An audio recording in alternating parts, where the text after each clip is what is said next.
ಮುನಿತ್ರಯಂ ನಮಸ್ಕೃತ್ಯ ತದುಕ್ತಿಃ ಪರಿಭಾವ್ಯ ಚ ವೈಯಾಕರಣ ಸಿದ್ಧಾಂತ ಕೌಮುದೀಯಂ ವಿರಚ್ಯತೆ. ಇದಾನಿಂ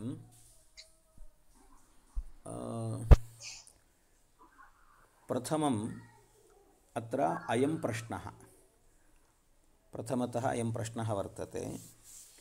ಹಲಂತ್ಯಂ ಇತಿ ಸೂತ್ರಸ್ಯ ದ್ವಿರಾವೃತ್ತಿಃ ಕುತಃ ಕೃತಾ ವರ್ತತೆ ಇತಿ. ತತ್ರ ಭೋಃ ಯದಿ ವಯಂ ಹಲಂತ್ಯಂ ಇತಿ ಸೂತ್ರಂ ದ್ವಿರಾವೃತ್ತ್ಯಾ ವ್ಯಾಖ್ಯಾನಂ ನ ಕುರ್ಮಃ, ಅರ್ಥಾತ್ ಉದಾಹರಣಾರ್ಥಂ ಇದಾನಿಂ ದ್ವಿತೀಯ ಸೂತ್ರಂ ವರ್ತತೆ. ದ್ವಿತೀಯ ಸೂತ್ರಂ ನಾಮ ಹಲಂತ್ಯಂ ಉಪದೇಶೇ ಅಂತ್ಯಂ ಹಲ್ ಇತ್ ಸ್ಯಾತ್ ಇತಿ ಅರ್ಥಕಂ ಸೂತ್ರಂ. ಏತತ್ ಸೂತ್ರಂ ನಾಸ್ತಿ ಚೇತ್ ಕಿಂ ಭವತಿ? ಪ್ರಥಮಸೂತ್ರೇಣೈವ ಅಲಂ ಇತಿ ಪ್ರಶ್ನೆ.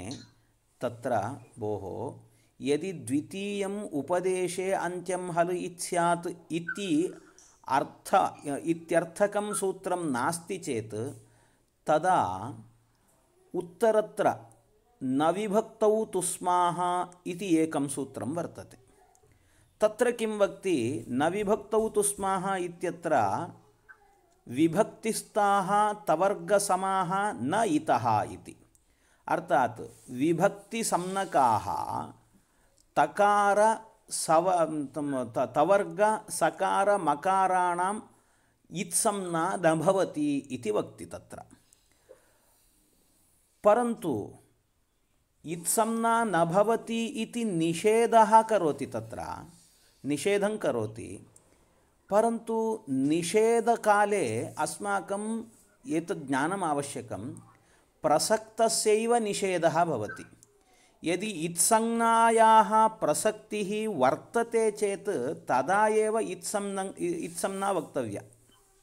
ಪರಂತು ತಕಾರ ತವರ್ಗ ಸಕಾರ ಮಕಾರಾಣಾಂ ಇತ್ಸಂಜ್ಞಾಯಾಃ ಪ್ರಸಕ್ತಿಃ ಏವ ನಾಸ್ತಿ. ತಥಾ ಚ ನ ವಿಭಕ್ತೌ ತುಸ್ಮಾಹ ಇತಿ ಸೂತ್ರೇ ಕುತಃ ನಿಷೇಧಃ ಕ್ರಿಯತೆ? ತವರ್ಗ ಸಕಾರ ಮಕಾರಾಣಾಂ ಇತ್ಸಂಜ್ಞಾ ನಾಸ್ತಿ ಇತಿ ಚೇತ್ ಅಸ್ಮಾಕಂ ಅನೇನ ಜ್ಞಾಯತೆ ನ ವಿಭಕ್ತೌ ತುಸ್ಮಾಹ ಇತಿ ಸೂತ್ರೇಣ ಜ್ಞಾಯತೆ ಕಿಂ ಇತಿ ಚೇತ್ ಅತ್ರ ನಿಷೇಧಂ ಕೃತವಾನ್ ಮಹರ್ಷಿ ಪಾಣಿನಿಃ. ಪರಂತು ನಿಷೇಧಂ ಕೃತವಾನ್ ಚೇತ್ ಪ್ರಸಕ್ತಿಃ ವಕ್ತವ್ಯಾ ಏವ. ತಸ್ಯ ಇತ್ಸಂಜ್ಞಾಯಾಃ ಪ್ರಸಕ್ತಿಃ ಕುತ್ರಾಪಿ ವಕ್ತವ್ಯ ಏವ. ತಥಾ ಚ ಕುತ್ರ ಇತಿ ಚೇತ್ ಅಸ್ಮಿನ್ನೇವ ಸೂತ್ರೇ, ಅರ್ಥಾತ್ ಹಲಂತ್ಯಂ ಇತಿ ಸೂತ್ರಂ ದ್ವಿತೀಯ ಸೂತ್ರಂ ಅವಶ್ಯಕಂ.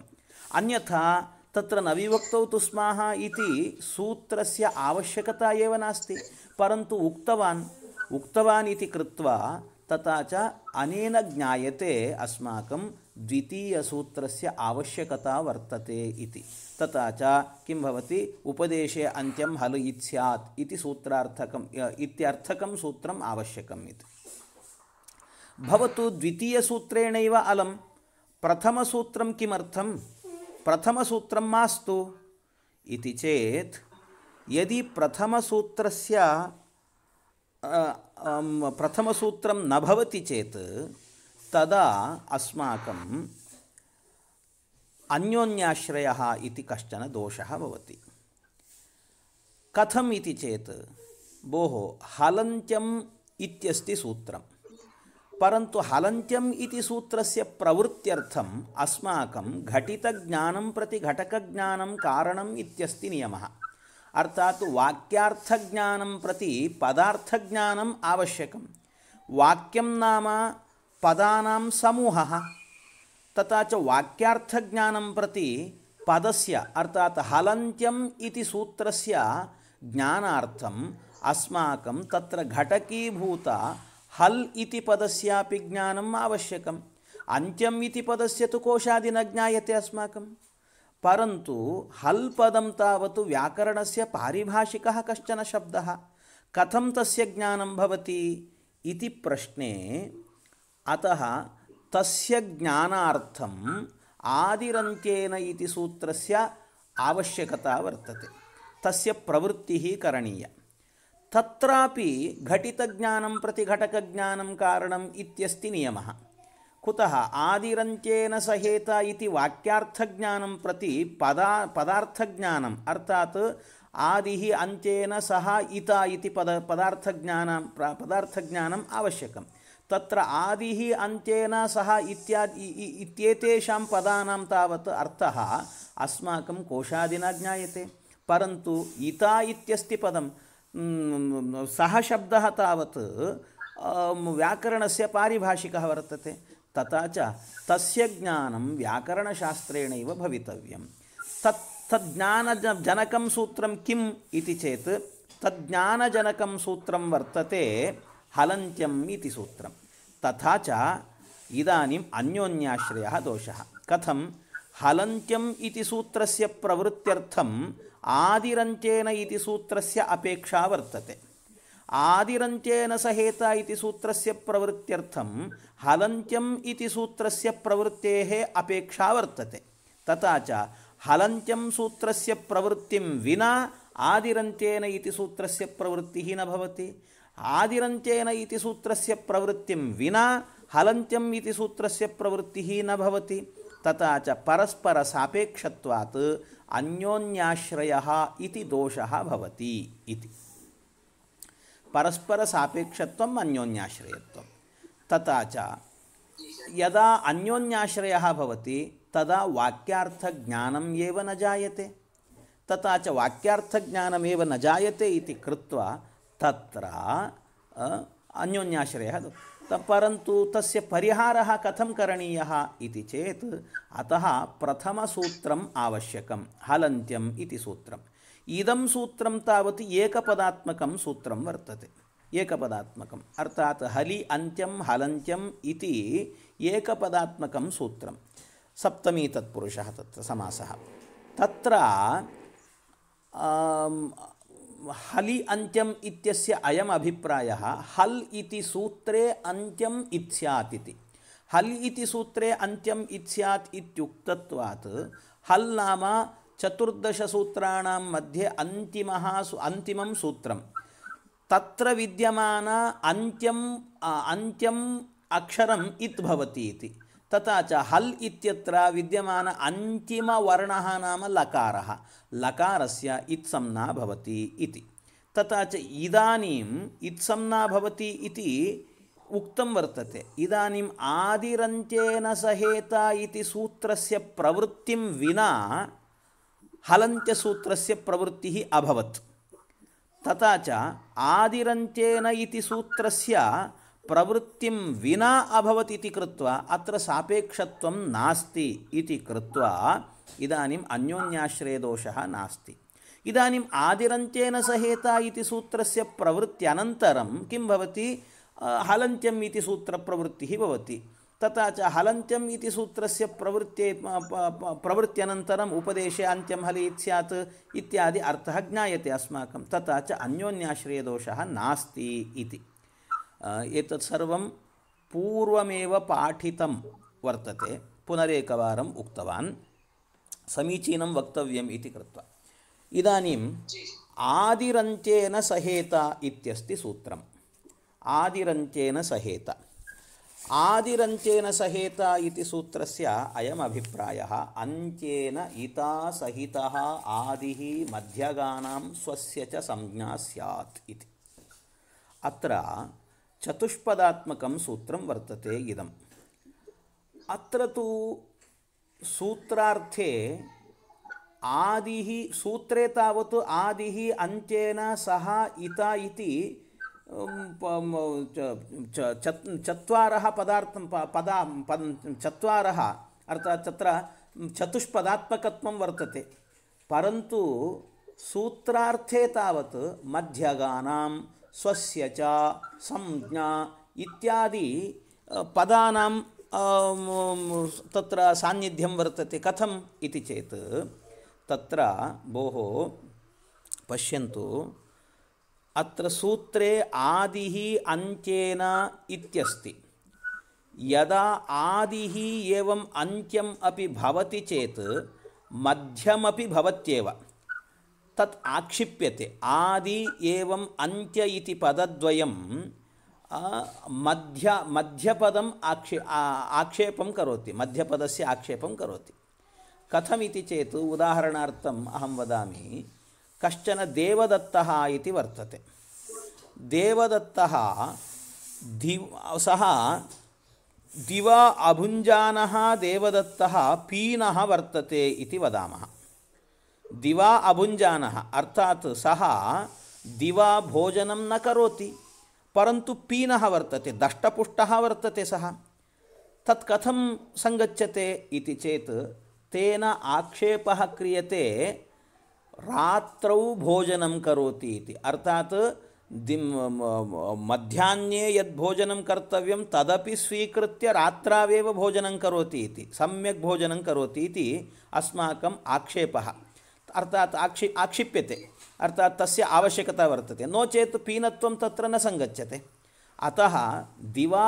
अभुञ्जानः देवदत्तः पीनो वर्तते इति चेत् तत्र रात्रिभोजनस्य आक्षेपः क्रियते अस्माकम् एवमेव अत्रापि आदिः अन्त्येन इति पदद्वयं वर्तते चेत् आदिरन्त्येन पदाभ्याम् आक्षेपः क्रियते मध्यगानाम् इति तथा च अर्थाल्लभ्यते मध्यगानाम् इति तथा च सूत्रार्थे अन्त्येन इतासहितः आदिः मध्यगानाम् इत्यर्थः लभ्यते परन्तु स्वस्य इति सूत्रे नास्ति कथं तत्र आगतम् इति चेत् स्वं रूपं शब्दस्य अशब्दसंज्ञा इत्यस्ति सूत्रं स्वं रूपस्य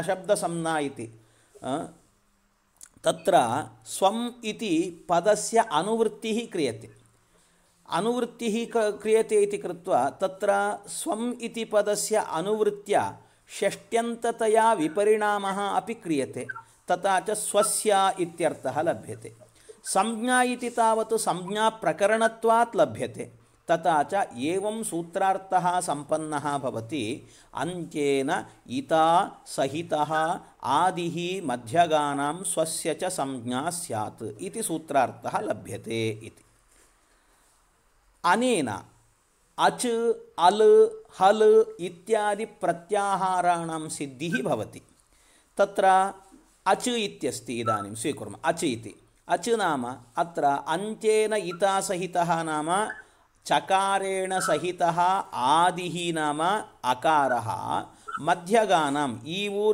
ऋ इत्येतेषां वर्णानां स्वस्य च अकारस्य च संज्ञा भवति तथा च अच् इत्युक्ते अ इ उ ऋ ए ओ अयौ इति अक्षराणां तस्य ग्रहणं भवति इत्यर्थः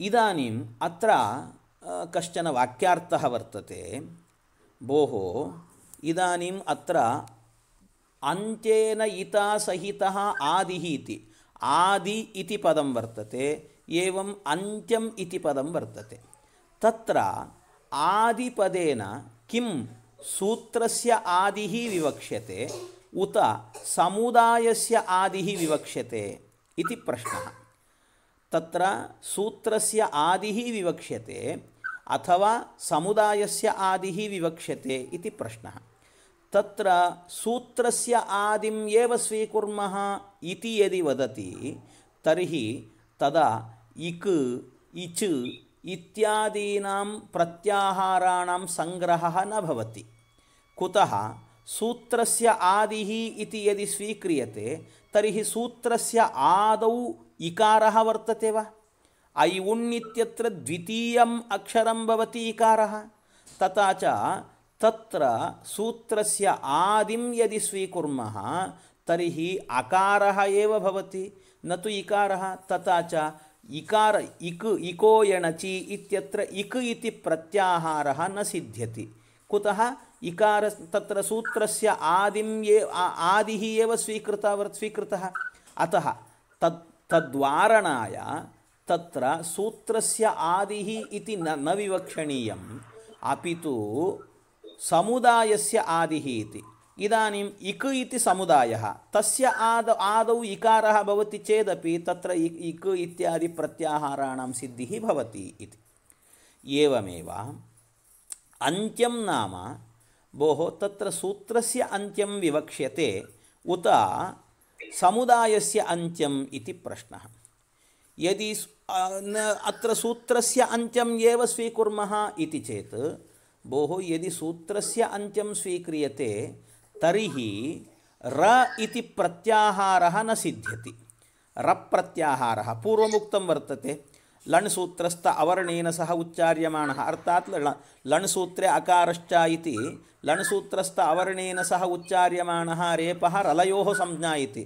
तत्र लण् सूत्रस्थ अकारः नाम सः अकारः न अन्त्ये वर्तते अपि तु मध्ये वर्तते।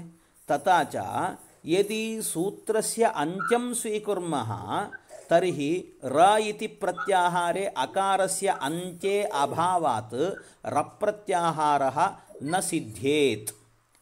तन्निवारणार्थं तत्रापि अन्त्यं नाम न सूत्रस्य अन्त्यम् अपि तु समुदायस्य अन्त्यं स्वीकरणीयम्। तथा च समुदायस्य अन्त्यम् इति यदि स्वीकुर्मः तर्हि र इति समुदाये अन्त्ये विद्यते इति कृत्वा रप्रत्याहारः अपि सिद्ध्यति इति भवतु। परन्तु इदानीम् अत्र दलकृत्यचिन्तनं करोति। दलकृत्यचिन्तनम् अर्थात् आदिः अन्त्येन सह इत इति इत्यादीनां पदानाम् आवश्यकता वर्तते वा इति। सत्यं वर्तते। कुतः? प्रथमतः यदि आदिः इति न वदामः सूत्रे तर्हि मध्यगानाम् इति न लभ्यते। तथा च सूत्रार्थः कः भवति इति चेत् तत्र अन्त्येन इता सहितः आदिः इति नास्ति। अन्त्येन इता सहितः वर्णः इति भवति। अन्त्येन इता सहितः वर्णः अन्त्येन इता सहितः वर्णः पूर्वभाविनां वर्णानां संज्ञा स्यात् इति सूत्रार्थः भवति। अन्त्येन इता सहितः वर्णः पूर्वभाविनां वर्णानां संज्ञा स्यात् इति सूत्रार्थः भवति। इदानीम् अन्त्येन इता सहितः वर्णः पूर्वभाविनां वर्णानां संज्ञा स्यात् इत्यर्थः भवति। अवगतं खलु? तत्र यदि विस्मृतिः भवति चेत् यत्र कुत्रापि लिखन्तु। यदि आदिपदं सूत्रे न वदामः तर्हि किं स्यात्? अन्त्येन इता सहितः वर्णः पूर्वभाविनां वर्णानां संज्ञा स्यात् इत्यर्थः स्यात्। यदि एवमर्थं स्वीकुर्मः तर्हि हल् इति प्रत्याहारे अचामपि संग्रहः स्यात्। अचामपि संग्रहणं भवति। कथम् इति चेत् पश्यन्तु, हल् इत्यस्ति अन्त्येन इता सहितः वर्णः नाम अन्त्येन इता सहितः अन्त्ये इत्वर्णः नाम लकारः हल् इत्यत्र, तेन सहितः वर्णः नाम हकारः। ततः पूर्वभाविनां वर्णानां नाम पूर्वभाविवर्णाः के भवन्ति? ऐवुण् ऋळृ केवोङ् अयौच् इत्यादि वर्णाः, तेषां संज्ञा स्यात् इत्यर्थः स्यात्। तथा च आदिः इति आदिः इति पदस्य अभावे सूत्रे तर्हि हल् प्रत्याहारे अचामपि ग्रहणं स्यात् इत्याक्षेपः भवति, इत्यापत्तिः भवति। तन्निवारणार्थं तत्र आदिः इति पदस्य आवश्यकता वर्तते। इदानीम् आदिपदस्य दाने इदानीं सूत्रार्थः कः भवति इति चेत् अन्त्येन इता सहितः आदिः मध्यगानां वर्णानां न तु पूर्वभाविनां वर्णानां। तथा च अन्त्येन इता सहितः आदिः मध्यगानां स्वस्य च संज्ञा स्यात्। तथा च अन्त्येन इता सहितः नाम लकारेण सहितः हकारः मध्यगानां नाम यावरल इत्यादि वर्णानां संज्ञा भवति, न तु पूर्वभाविनां वर्णानाम् इति कृत्वा तत्र हल् प्रत्याहारे अचामपि संग्रहः स्यात् इति आपत्तिः नास्ति। एवम् अन्त्येन इति पदस्य आवश्यकता नास्ति खलु इति चेत् अन्त्येन इति पदं मास्तु। इति यदि आक्षेपं करोति अर्थात् तर्हि सूत्रार्थः एवं भवति इतासहितः आदिः वर्णः इतासहितः आदिः वर्णः ततः उत्तरभाविनां वर्णानां संज्ञा स्यात् इति सूत्रार्थः स्यात्।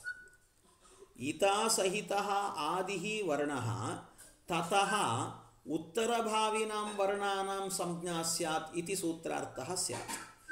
तर्हि एवं यदि सूत्रार्थं स्वीकुर्मः तर्हि किं स्यात् अच् प्रत्याहारे हलाम् अपि प्रवेशः स्यात्, हल् वर्णानामपि संग्रहः स्यात् इत्यापत्तिः भवति।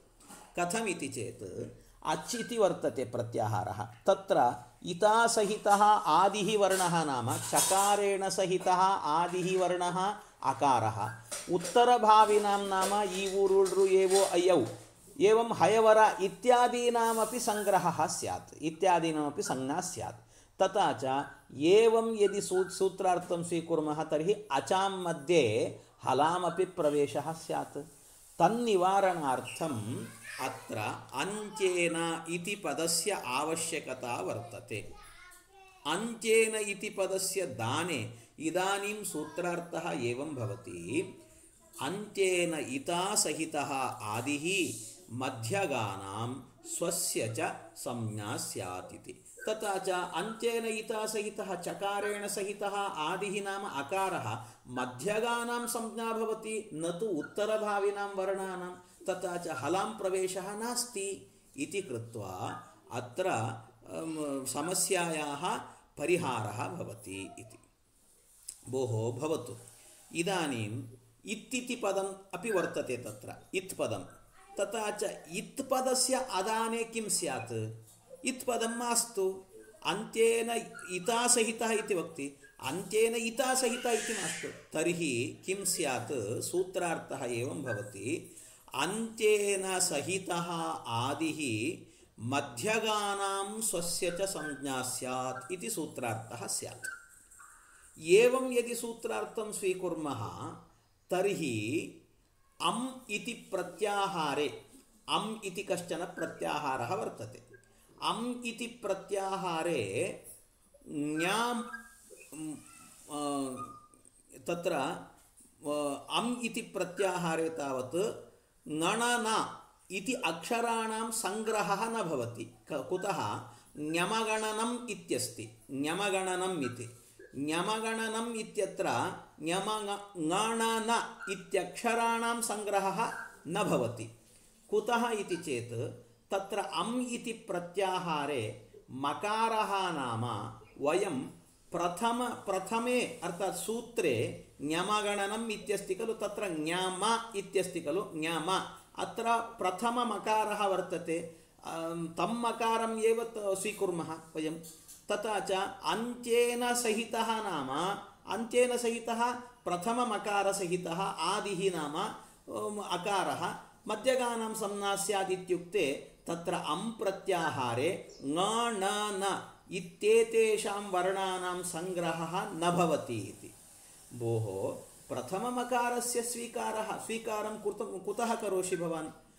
मास्तु, किन्तु उत्तरमकारम् एव ञमगणनम् इत्यत्र मकारः वर्तते, तम् एव मकारं स्वीकरोतु इति चेत् अस्माकं शास्त्रे कश्चन नियमः वर्तते। नियमं लिखन्तु। नियमः एवं वर्तते, प्रथमातिक्रमणे मानाभावात् इति। प्रथमातिक्रमणे मानाभावात् इति। प्रथम अतिक्रमणे मानाभावात्, प्रथमातिक्रमणे मानाभावात् इति। प्रथमातिक्रमणे मानाभावात् इत्यस्य अयम् अभिप्रायः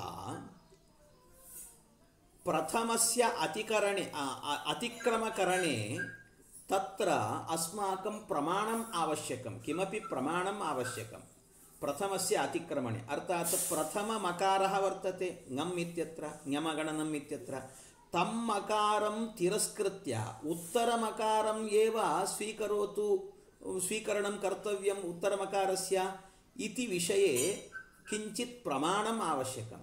नो चेत् प्रथममकारस्य तिरस्कारः कुतः क्रियते? अतः प्रथम अतिक्रमणे मानस्य अभावात्, मान नाम प्रमाणस्य अभावात् तत्र प्रथममकारः एव स्वीक्रियते। प्रथममकारस्य स्वीकरणे किं भवति तत्र अम् इति प्रत्याहारे ङ ण न इत्येतेषां वर्णानां संग्रहः न भवति। तत्परिहाराय अर्थात् तत्र संग्रहार्थं किं वक्ति इता इति पदस्य आवश्यकता वर्तते। इदानीं सूत्रार्थः किं भवति? इदानीं सूत्रार्थः अन्त्येन इता सहितः आदिः मध्यगानां स्वस्य च संज्ञा स्यात् इति सूत्रार्थः भवति। एवं सूत्रार्थे संजाते इदानीम् अन्त्येन इता सहितः नाम इत्वर्णेन सहितः आदिः नाम न प्रथममकारः स्वीकर्तुं शक्यते। प्रथममकारस्य स्वीकरणं न शक्यते। कुतः? प्रथममकारस्य इत्संज्ञा एव नास्ति। हलन्त्यम् इति सूत्रे तावत् अन्त्ये विद्यमानमकारस्यैव इत्संज्ञा वक्ति, न तु प्रथममकारस्य इत्संज्ञा अस्ति। तथा च इदानीम् अन्त्येन इता सहितः नाम द्वितीयमकारः एव ञमगण नम् इत्यत्र विद्यमानमकारः एव स्वीकरणीयः। तथा च तेन सहितः आदिः नाम अकारः मध्यगानां वर्णानां संज्ञा स्यात् इत्युक्ते इदानीम् अम् प्रत्याहारे ङ ण न इत्येतेषां वर्णानां संग्रहः अपि भवति इति कृत्वा तत्र सर्वं साधु संगच्छते इति भवतु। एवमपि परन्तु अत्र स्वस्य इति उक्तवन्तः सूत्रार्थे। स्वस्य इति पदेन किं परामृश्यते? अर्थात् स्वस्य पदस्य अभिप्रायः कः? स्वस्य इति पदेन आदिः स्वीक्रियते उत अन्त्यं स्वीक्रियते इति चेत् तत्र स्वस्य इति पदेन आदिः एव स्वीक्रियते। कुतः? अन्त्यम् इति अपि स्वीकरोतु इति चेत् न स्वीकर्तुं शक्यते। कुतः इति चेत् अत्र स्वस्य इति यत् पदं वर्तते स्वपदं तावत् सर्वनामशब्दः वर्तते। सर्वनामशब्दानां कश्चन नियमः वर्तते। सर्वनाम्नां पूर्वप्रसक्तप्रधानपरामर्शित्वम् इत्यस्ति नियमः। सर्वनामशब्दाः पूर्वप्रसक्त पदार्थानां मध्ये प्रधानम् एव परामर्शं करोति सः शब्दः। तथा च इदानीं पूर्वप्रसक्तेषु अन्त्येन एवम् आदिः इति पदार्थेषु तत्र प्रधानं किं नाम आदिः एव। कुतः इत्युक्ते अन्त्येन इत्यत्र तृतीया विभक्तिः वर्तते। तृतीया विभक्तिः तावत् सहयुक्ते अप्रधाने इति सूत्रेण आगता वर्तते। तथा च सहयुक्ते अप्रधाने अर्थे तृतीया भवति इति सहपदस्य योगे अप्रधाने अर्थे कः भवति? तृतीया भवति इति। उदाहरणार्थम् इदानीं कश्चन बालः वर्तते। बालः किं करोति? पित्रा सह आपणं गत्वा चाकलेयं क्रीणाति बालः इति वदामः।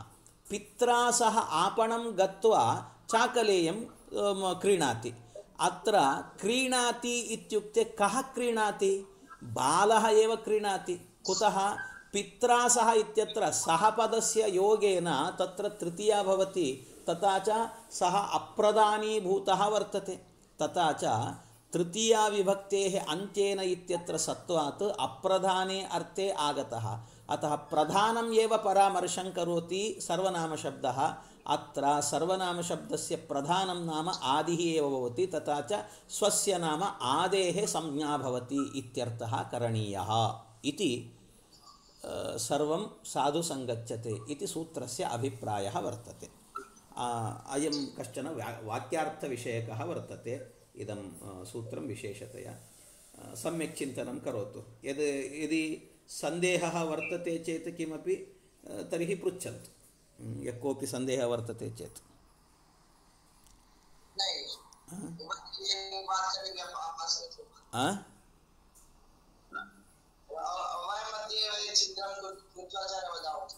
चिन्तनं कृत्वा वदन्तु। भवतु सम्यक् चिन्तनं करोतु। यदि रात्रौ समयः भवति चेत् तर्हि अहमपि आगत्य 9:00 तावत् मम समयः वर्तते। तदा भवति चेत् अहं चिन्तनं शृणोमि।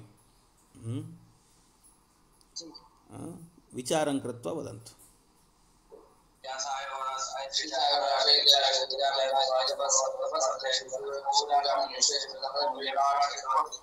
ಹರಯೇ ನಮಃ.